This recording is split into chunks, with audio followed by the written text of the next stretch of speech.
There have been large explosions in the Ukrainian capital, Kyiv, as the Russian attack on the country enters its second week.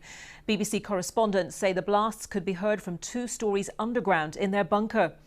Kyiv remains in Ukrainian control, but the southern port of Kherson has become the first major city to be taken. The mayor there said Russian troops had forced their way into the city council building. He had urged them not to shoot at civilians, saying there were no Ukrainian forces in the city. Meanwhile, there have been large explosions overnight in the capital, Kyiv, heavy shelling in the country's second city, Kharkiv, and hundreds of people are feared dead in the port city of Mariupol following hours of sustained shelling. Meanwhile, UK military intelligence says the huge Russian convoy that's about 30 kilometers from the heart of the Ukrainian capital has been held up by local resistance, mechanical problems and congestion. And the UN says 1 million refugees have now left Ukraine since the Russian invasion began. Most have gone to neighbouring countries. An investigation into possible war crimes in Ukraine has begun by the International Criminal Court in The Hague after 39 nations called for an inquiry.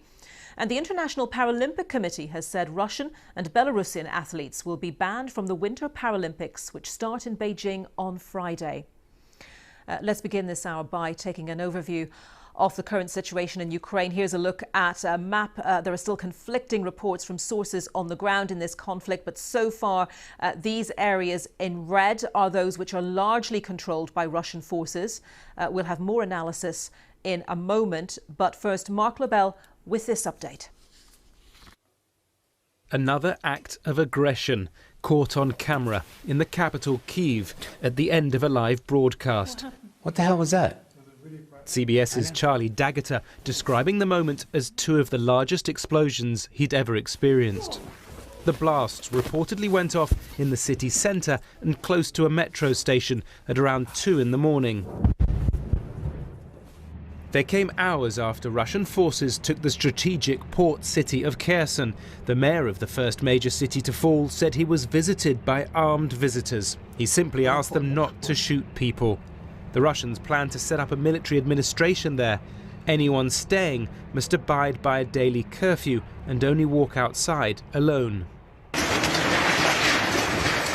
The brutal assault on Ukraine's second largest city, Kharkiv, continues too. To its south, another strategic port city, Mariupol, is also under heavy attack, despite Russian promises not to target cities or civilians.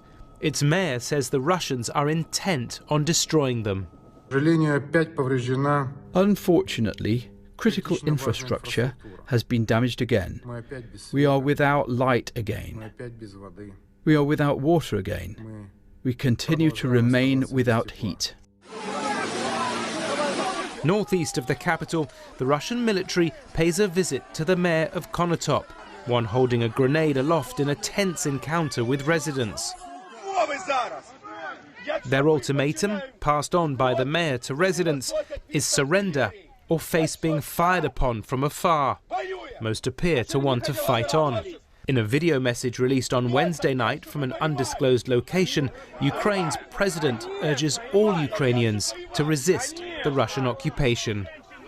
We are a nation that broke the enemy's plans in a week. Plans written for years, sneaky, full of hatred for our country, our people.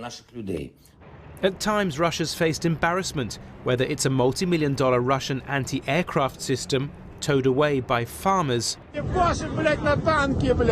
or Ukrainian men joyriding on a working Russian tank. In battle, Russia says 498 of its troops have been killed and a further 1,597 injured. Ukraine reports more than 2,000 civilians have died so far. The International Criminal Court has opened a war crimes investigation into Russia's invasion of Ukraine after receiving requests from 39 states. A week on, 1 city down, many Ukrainians stay and fight on, as the UN says the number of refugees fleeing Ukraine has now reached 1 million. Mark Lobel, BBC News.